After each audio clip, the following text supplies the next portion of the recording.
ഇഷ്ടം കൊണ്ട് സെക്സ് ചെയ്യുന്നവരുണ്ട്, ഒരാളോട് ഇഷ്ടം തോന്നി സെക്സ് ചെയ്യുന്നവർ. വാട്ട് എവർ ഇറ്റ് ഈസ്, അത് കഴിഞ്ഞു, അത് അവസാനിച്ചു എന്നുള്ളതാണ്. ബട്ട് കൂടുതൽ വിശ്വാസത്തിൻ്റെ പുറമെ ആ ഒരു ട്രസ്റ്റിൽ നമ്മൾ ബന്ധപ്പെടുന്നവരുണ്ട്. അതിനപ്പുറത്തേക്ക് എന്താ പറയുക, പണം വാങ്ങിച്ചു പോയി ചെയ്യുന്നവരുണ്ട്, അല്ലേ? ഇതിനെല്ലാം കാറ്റഗറൈസ് ചെയ്യുമ്പോൾ പണം വാങ്ങിച്ചു പോയി ചെയ്യുന്ന അവരുടെ അവസ്ഥയായിട്ടാണ് എനിക്ക് തോന്നുന്നത്.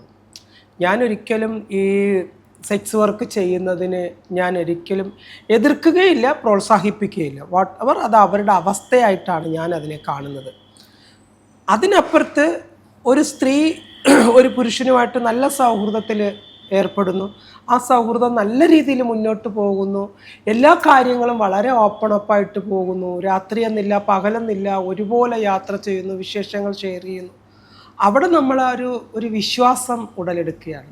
അവിടെ സംഭവിക്കേണ്ട കാര്യങ്ങളെല്ലാം സംഭവിച്ചു കഴിഞ്ഞാൽ പിന്നെ അതിനൊരു പുതുമയില്ല എന്ന് പിന്നീടാണ് നമുക്ക് മനസ്സിലാവുന്നത്.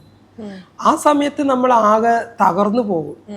നമ്മൾ എന്നാ ചോദിക്കും, നീ വലിയ പുണ്യാളത്തിയാണോ, നീ ജന്മനാ സ്ത്രീയായി ജനിച്ചവളാണോ, നിനക്ക് വെജേനയുണ്ടോ, നിനക്ക് ആ ഫീലുണ്ടോ ഈ ഫീലുണ്ടോ, ഇങ്ങനെയൊക്കെ പച്ചയ്ക്ക് ചോദിക്കുന്ന ഒരു സൊസൈറ്റി നമുക്ക് ചുറ്റിനുമുണ്ട്.